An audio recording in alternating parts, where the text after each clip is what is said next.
Microfocus, creators of visual programming tools for software development, is pleased to provide major funding for the Computer Chronicles, the story of this continuing evolution.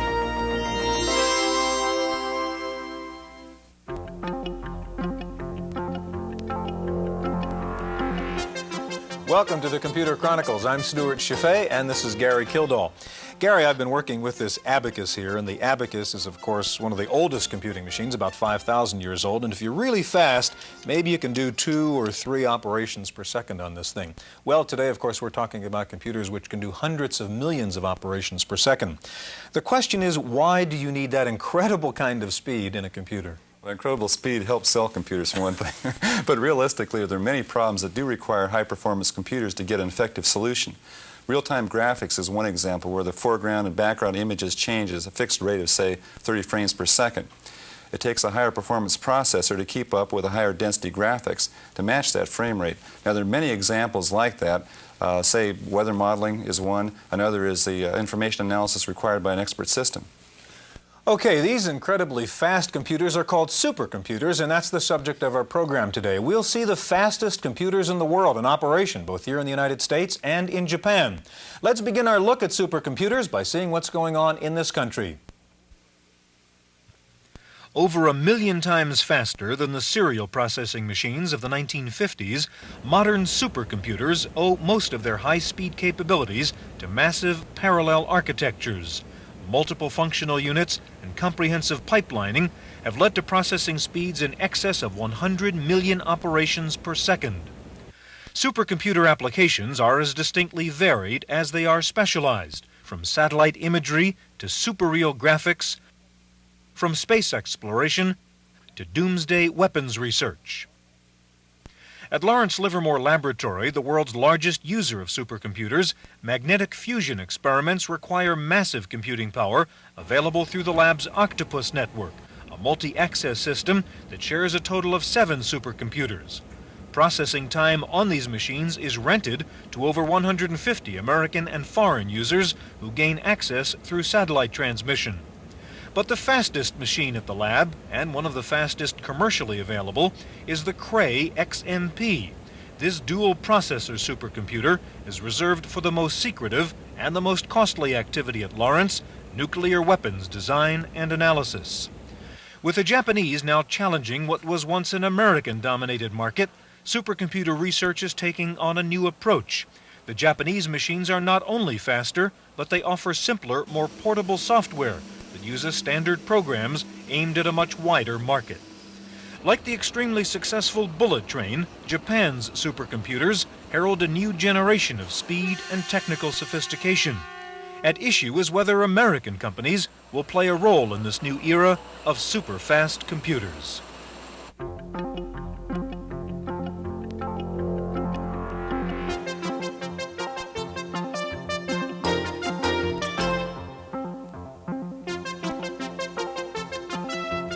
Joining us now is George Michael. George is head of the Computing Research Group at Lawrence Livermore National Laboratory, and John Repp, Marketing Program Manager for Control Data Corporation. Gary? George, it was about 10 years ago that I sold one of the first CPM systems in Lawrence Livermore Labs, and it was used as a little peripheral on the Octopus network, a network of supercomputers with microfiche storage and so forth. What was going on out there? What goes on at Livermore Labs with supercomputers?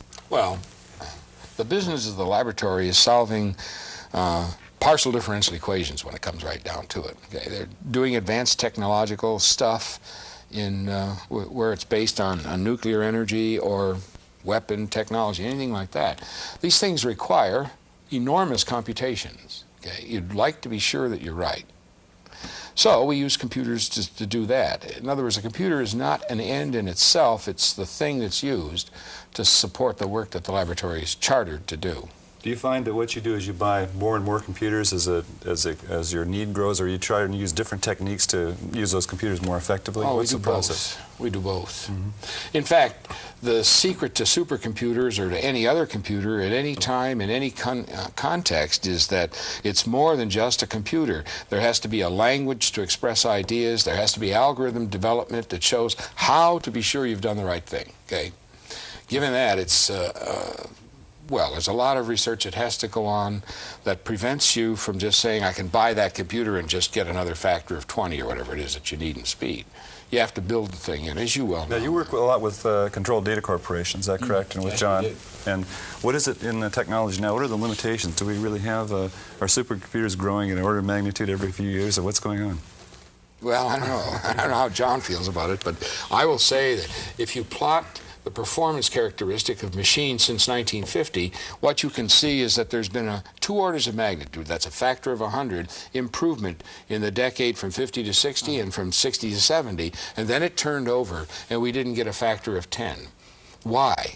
Well, some of the stuff was that the components are tired or they just can't go any faster. Some of the things is that we're trying to do things incorrectly. Okay, we got to rethink about how they're done, and some of it was that the machines require very strange perturbations in algorithms before they'll really perform. So we have to change all that and bring it all together, and then we'll start picking up speed again. Now, the CDC Star was I guess a supercomputer, what, 10 years ago, and it was a different architecture, and it was basically an array processing machine. And one of the difficulties that came about with the Star was that it really required different kinds of compilers and software techniques.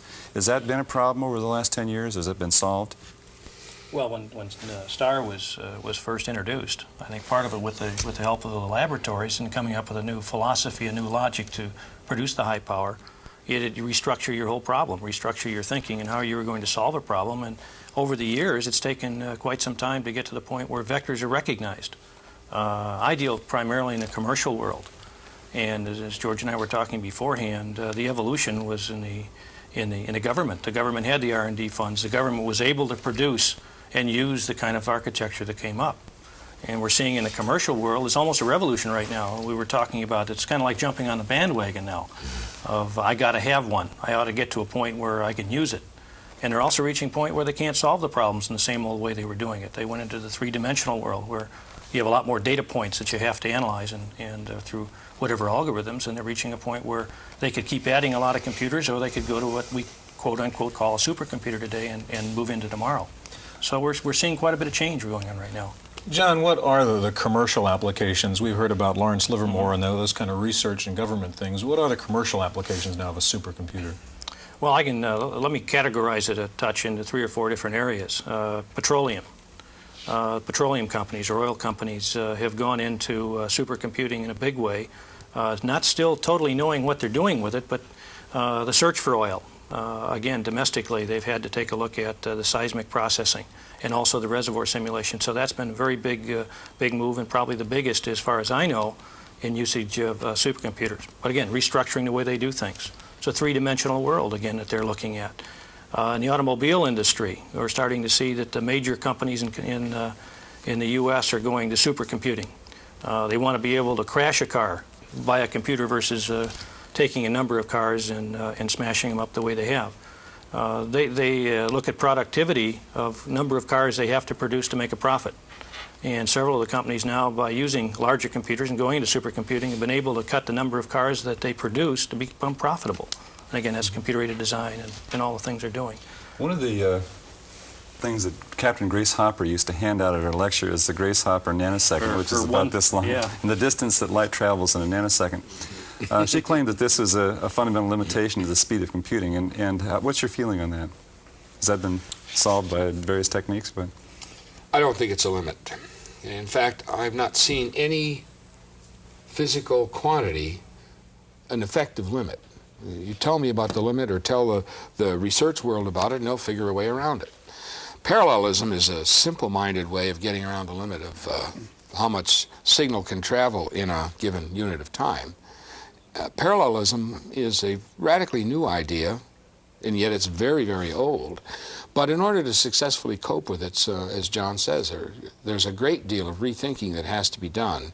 And perhaps it's the most difficult part that we face right now. Okay, we have to do it in such a way that the ultimate user isn't besotted with all this stuff that, in minutiae that ruins him, and he can concentrate on his problem. But we have to take care that when his program is running on a machine, that it will run correctly, and it will complete its job and things like that. That's something that people are just beginning to study now, well, I shouldn't say just beginning to study. Maybe the last 10 years people have been looking at that. The intensity of that kind of study is increasing right now.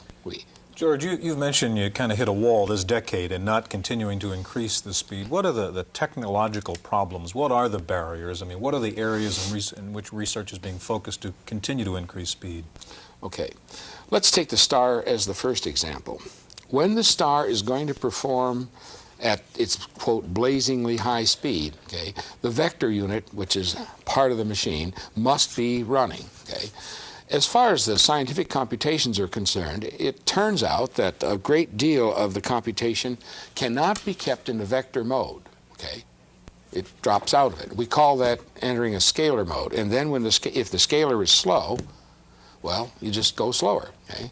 Now, it was a traumatic experience to learn how to vectorize big physics codes, you know, things that are concerned with the flow of fluid or concerned with the migration of neutrons all over a reactor or something like that. Okay? It was tough to do that. So we had to invent vectorizing compilers, and then we learned that it's easy to get 60% of the overall program to vectorize, but then the other 40% will be the dominant thing in terms of how you perceive its speed. That's the... So you feel like the real problem right now is mainly trying to rethink how the algorithms are stated and presented to the computer system rather than trying to change the underlying technology itself. Well, there's some importance, excuse me, John, there is some importance in getting better technology, but in fact, that's just what you've said is the major problem. We have to learn how to, in a sense, remap algorithms onto architectures, and I feel that it's time to challenge the manufacturers in some sense and say, instead of us having to warp our algorithms to fit your computers, why don't you learn how to warp your computer to fit my algorithm?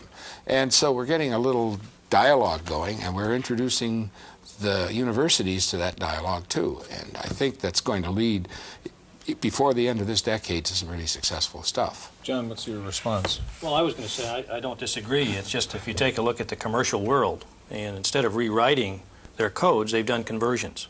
And they've taken a real cut at making conversions, and obviously they're not using the supercomputer the way it can be done. It's in a lot of cases, very time-consuming and expensive.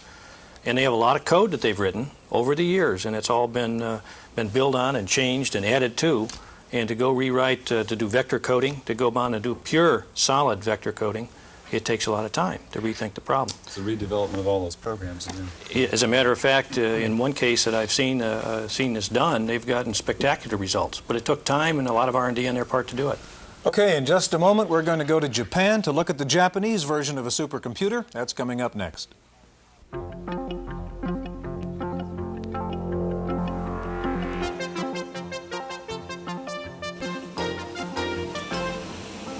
At the University of Tokyo, the Computer Science Department has a new Hitachi model S81020, one of the fastest supercomputers in the world, capable of 800 million floating point operations per second.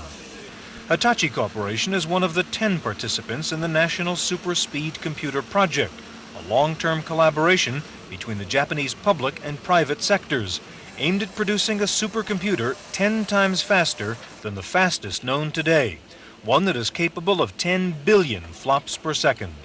私が作ろうとしているスーパーコンピューターというのは The computer we are planning to build will be 10 times faster because of its chip design. 一桁速いもの。で、アーキテクチ The ャで architecture will have to be 100 times faster to achieve a tenfold increase in を speed. 作りたいと。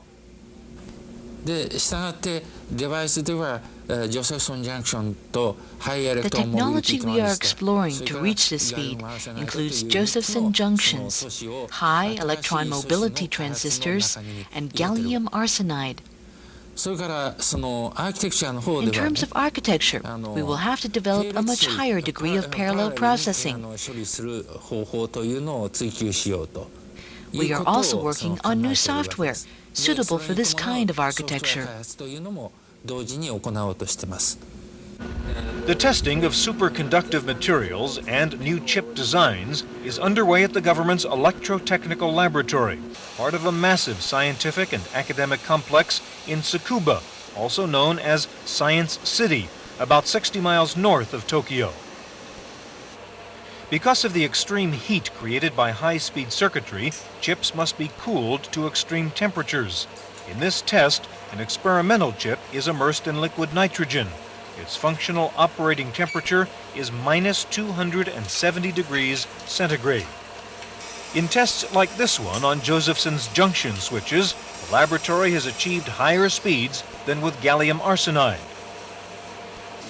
Higher computational speed will also depend on new ways of handling data through parallel processing and pipeline architecture. 一方、一つはね、ベルトコンベヤーをお考えいただければいいと思います。 The best way to explain parallel processing and multi-pipeline architecture is by comparing it to an auto assembly line conveyor belt. 完成したものがそのベルトコンベヤーから出てくると。 The belt begins with one part and picks up components along the way until the product is complete. It's an efficient way to make one product using one line. で、その時に Now, if you increase the number of conveyor belts, you can produce more cars.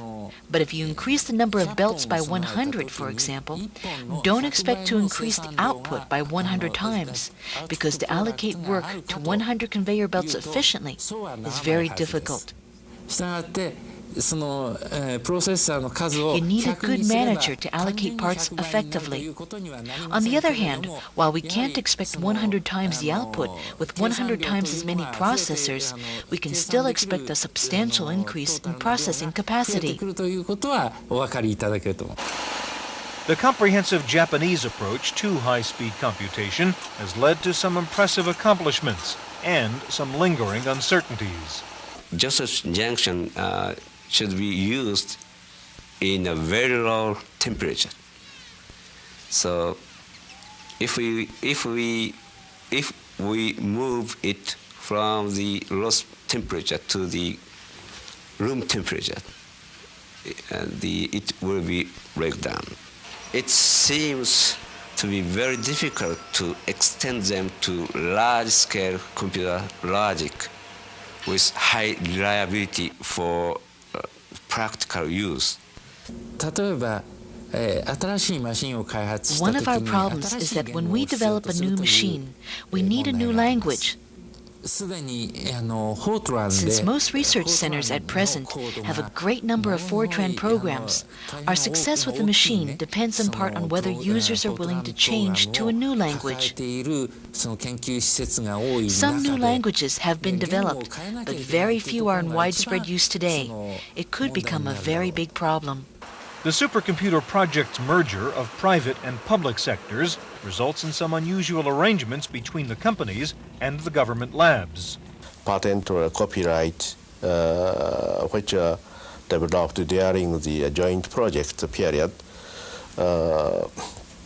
those patents should belong to the nation, in other words, Japan government. However, the participant has the right to use such a patent. And second problem is after finishing the project, each makers, in other words, participant, develops the own products. At that time, in other words, we are completely free competition. Directors of the multi-million-dollar supercomputer project don't see it as a threat to monopolize the world market, but as an efficient way to make major leaps in a field where small breakthroughs can lead to revolutionary changes. いい技術というのはコンペティブな Good コンディションから technology 生まれ is て always くる born out of a competitive environment. アメリカだけが So if America were the only country developing this kind of computer, we wouldn't expect the kind of breakthroughs that come from competition. 大変その進歩が遅くなる Or 可 if 能性 Japan monopolized the research, I don't think the progress we're seeing now would continue. 我々は We hope that we can always be a good あくまで competitor of the United コンピューターで戦いたいと思って States. ます Okay, George and John, there is the perception of a kind of competition between the Japanese computer companies and the American computer companies, Cray and CBC, in the supercomputer field. How do you see is there a difference in approach between the Japanese and the Americans? I think that you'd have to say there is a difference of approach. I'm not sure that's the place to look for the success that they seem to be enjoying, they have, well, just take the case of Fujitsu. By our discussions with them, they managed to analyze about 5,000 programs, Fortran programs, and then they wrote a vectorizing compiler. And what they learned was partly encapsulated in the compiler and partly introduced in their hardware. So the compiler knows it's got strange kinds of pieces of hardware and it can use them. The effect of that is that we think it's about the best looking compiler we've run into. Now, it doesn't say it's the only good one, but it certainly is good. And as a first approximation, I'm really impressed. I really would worry more about the next generation of computers that comes along from them rather than the current ones. Okay. John, what's CDC's reaction to what NEC, Hitachi, Fujitsu are doing? Well, I think we're looking at, first of all, it's not proven. I think they're still in a research environment. They haven't delivered. But let's say they even deliver what they've committed to. I think by 1986, you're going to see the U.S. companies coming out with powers of 10 over what they're producing right now. So where does that take you after 86, 87? I think we're looking at magnitudes of 100 by 1990. So I think we've met the competition pretty well. They've certainly been tough competitors, and they've come up with some excellent technology. But we look at ours being tenfold of that by 1986, 87. Are there bigger consequences? We hear of, the leadership and defense aspects, George, and who will have the leadership role in either the next generation or supercomputers. Is it really a big issue, this competition? I think so. I think that well, we're not faced with a life and death situation. I believe that if people in this country don't get busy, that the Japanese machines will become dominant in terms of the speed that they can produce and the price that they can sell it at. We have, to contrast Fujitsu and Hitachi and NEC, we have Cray, CDC, and then it gets hard to find somebody else here. Denelcor is trying mightily, and a few others that are not named that well yet. I mean, they aren't really visible. That's nothing to meet the structured challenge that the Japanese have, if you want to call it a challenge. Okay, gentlemen, that's all the time we have. Thanks so much for joining us. Thank you for being with us on this edition of the Computer Chronicles.